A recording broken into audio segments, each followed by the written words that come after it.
Hi everyone, it's Anne. Welcome to Art on the Creek. How are you doing today? I'm so glad that you've joined me in my home studio in Parker, Colorado, because I have a new item for us to take a look at from Meeden Art Supplies. There will be an affiliate link and a coupon at the end of the video, so let's go check it out. Are you ready? Here we go.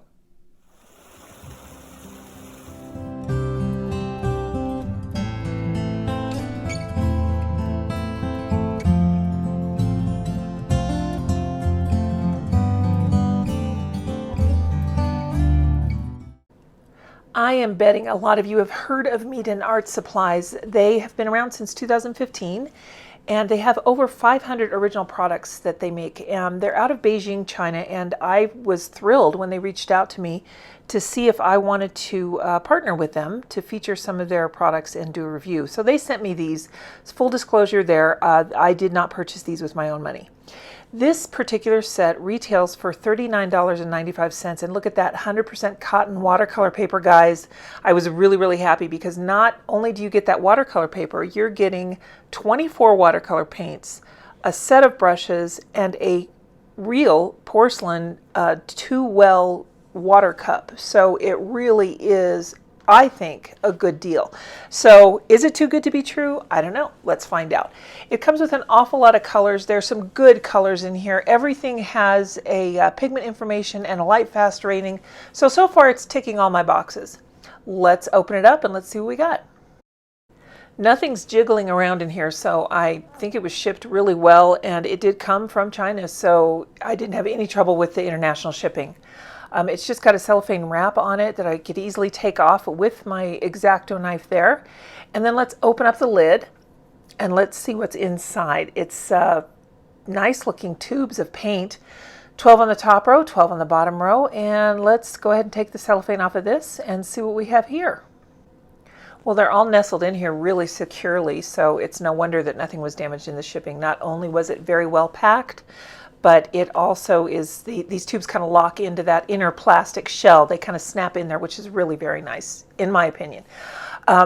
Let's get to swatching these and let's see. I think I'm going to need to get a palette out though, because I am going to paint something today. We're going to do a couple of paintings, but I don't have a palette to fill yet, and I really want one. These ceramic palettes, by the way, I purchased from Amazon, and they were a set of 3. They're sold as appetizer trays, but I use them for paint. So I really like them, and I can link to those too. The link in the description for this Meeden set is an affiliate link. So if you do decide at the end of this video to purchase something through that link, and you can purchase anything on the Meeden website, but if you do purchase through that link, I will thank you in advance because Art on the Creek does get a small commission from your purchase.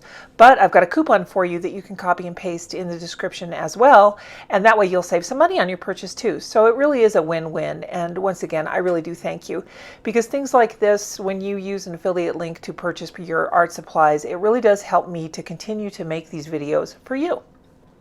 Now, opening up the block of watercolor paper, it's really nice. I see that it's got a little space here for you and instructions in case you've never done it.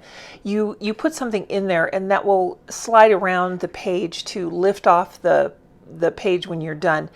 I have one of these openers. It came with a set of bao hong. I think I got a bao hong block. You can use a palette knife, a butter knife, anything that's kind of blunt that's not going to scratch. I would be leery of using something metallic though. Maybe a bone folder would be better because I have left some metal scratches on the page underlying the one that I'm trying to remove. This watercolor paper is about 10 by 7 and it is 20 sheets, 300 GSM. It's acid-free, 100% cotton, cold press. The texture on it looks almost like Arch's cold press. It's nice.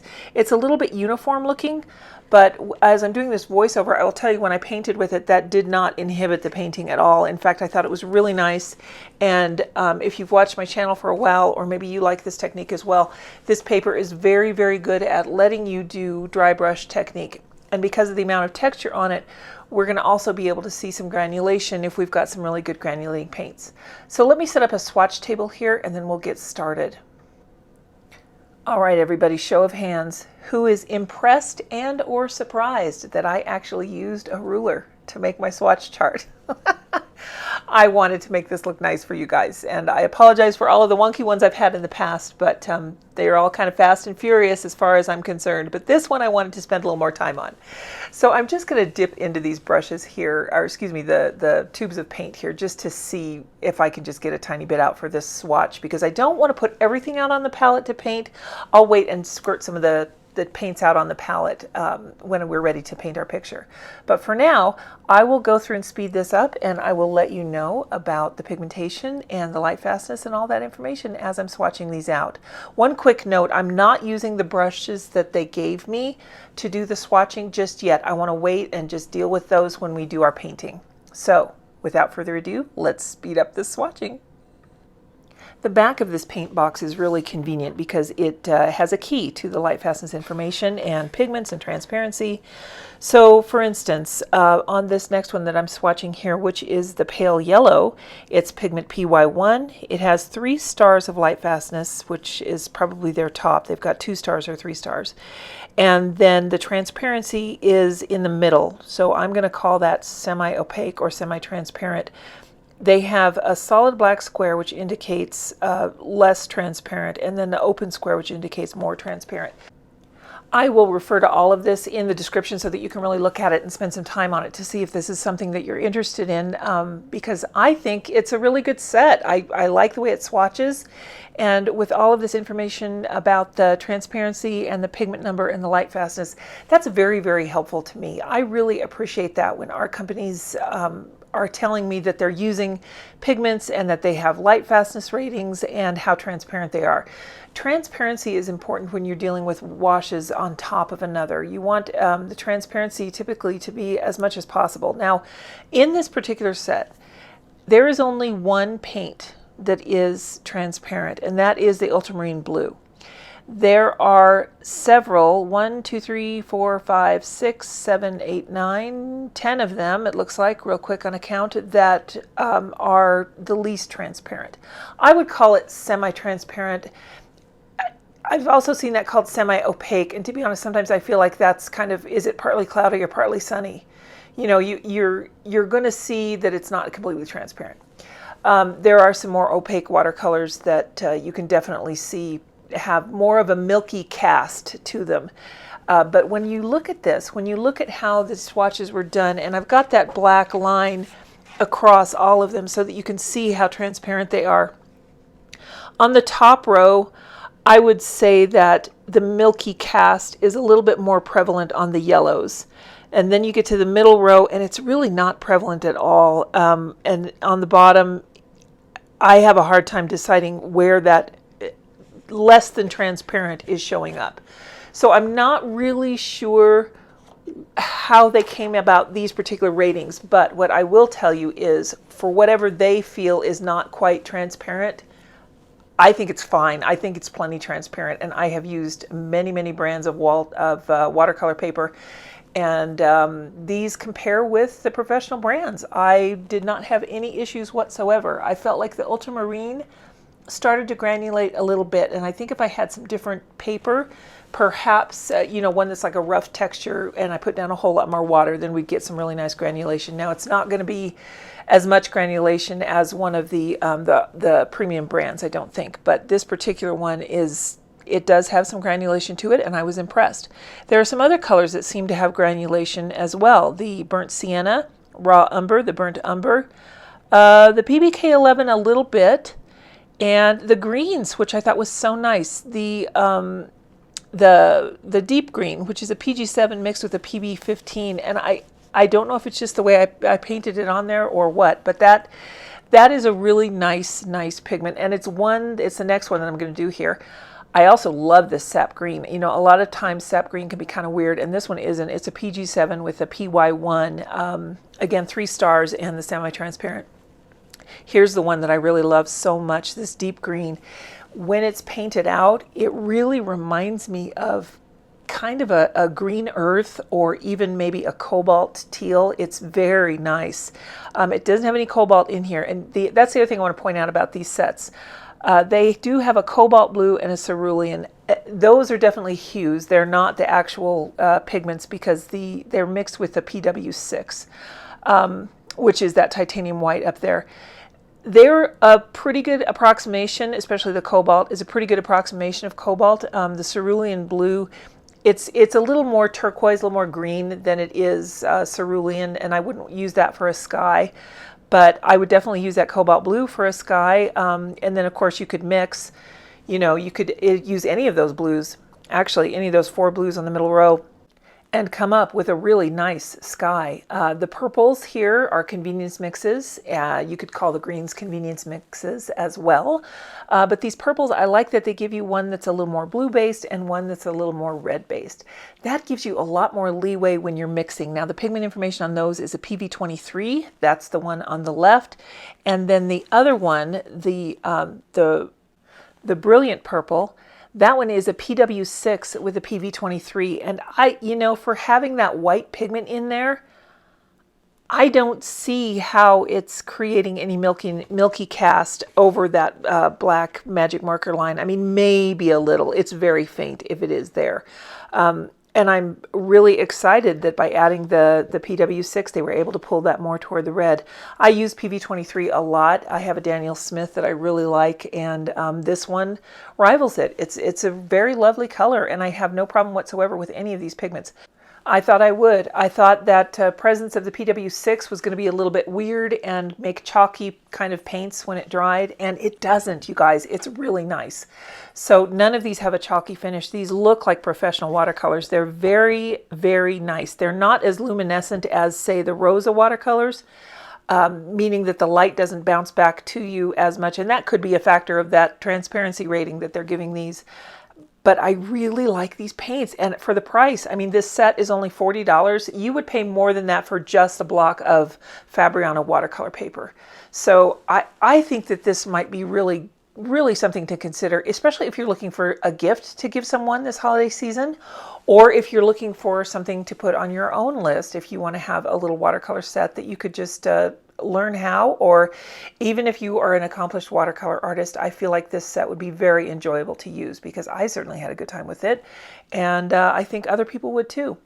The BBK 11 is quite nice. None of these are going to have a lot of flow. The paints that I always compare that to, like the 15 out of 10 of paints that have flow to them, is the Core. That's QOR. Those paints are really known for their flow and spread, and they're a lot of fun to watch and play with, but I use them kind of as my benchmark for, I don't want that much, so how can I find a paint that's going to be nice? This one, it's very easy to control the paint and not let it migrate too much. It does migrate on the water just where you want it to, but it won't get out of hand. So that's a real plus in my book. So now while that swatch chart is drying, let's take a peek at this brush set. It's pretty cool. I did not think these would be good quality brushes. I have a thing, and it's just me. I have a thing that whenever I see white filament, I liken that to a brush that I'm not going to enjoy. I don't know why. I don't know if at one time when I was very young, I used a brush with white filaments and I didn't have a good time. But after using these, that philosophy of mine has just gone out the window. So you've got 10 brushes in this set. It's packaged really nicely. They're in here from an elastic that's kind of sewn so that they stay put. They're very soft. The filaments are really quite nice. And then it's on this card, which is sitting on some foam. It's a good hard medium cell foam that's almost an inch thick, so it really keeps things nice in there. It's a good presentation. I really like that. It feels a little bit more luxurious or bespoke than some other brush sets that I've purchased. This is a set of 10 brushes. That's a lot, you guys. They range from the detail brushes. There's 2 of those. One is a 0.08 and the other one is a 0.1. And then there's a round. They have a 1/8 and a 1/7 inch. See, they don't really rate these like a number 8 round or number 6 round. They say how wide they are across the belly. They've got a script brush at 1/5 of an inch and a script at 1/4 inch. A flat 2/5, a flat 3/5, a glaze brush, that's that big one right there, and then that fan one was the first brush that I pulled out. So I tell you what, let's go play with these and let's see why I could dispel my myth that I didn't like white filament brushes. And of course, before you play with brushes, you need to get your brushes wet because they all have sizing in them. So Let's open up this guy. This is the Porcelain Brush Wash Bowl. It's heavy, so I have a feeling it's going to be really good quality porcelain. Let's open it up, and I'm really hoping that it was well packaged because, like I said, it did have to travel across the globe. So let's see, and so far so good. Look at how snug that styrofoam is in there, and let me just pull it out. It looks to be about 1 inch thick, and then this is nestled in there. It's got two form shape indentation cuts for it to sit in so that it didn't jostle around at all in shipping. So that I'm very happy with. This has some real weight to it, you guys. It feels really good in my hands, and I've always wanted a 2-well water reservoir, and now I've got one. I'm super excited about that. So let me clean up a little bit here, and let's put all of this stuff into action, and let's see what we can do. I have taped off the edges here. I'm just using drafting tape. I've finally gone through most of my washi tape, and now I'm using these. And in fact, I have a feeling that my washi tape is kind of just getting so old that it may not keep things as crisp as I like. So that's a little side tip. Make sure your tape is, even though it's low tack, make sure it's still got some tack left to it. I think what we should paint today, let's do a lily in a lily pond. Now, I have never done one of these before, but these pinks on this color chart here are just so beautiful. So I'm going to pop the color chart up here so that you can see what I'm talking about. So I didn't quite know what to paint, but I was looking at this color chart and I thought, you know, those reds and pinks are so vibrant, and I really like those purples. And then I started noticing how much I like the blues. It's got a good range of earth tones too, which are always nice for helping you to mix your darks. The black here is very nice though, and I've got no problem using it. Do you know you can actually use your blacks and whites to mix with any of your other colors, just one of them, and that will take that color to a darker value or bring it into the pastel range. So, you know, if your set comes with a black and a white and you have always been taught to leave space for your white or mix your blacks, you know, just try it. Try using these paints because they give you the paints in the set. You've paid for them. You might as well use them. I'm just kind of drawing this lily here, and then we'll go ahead to the painting.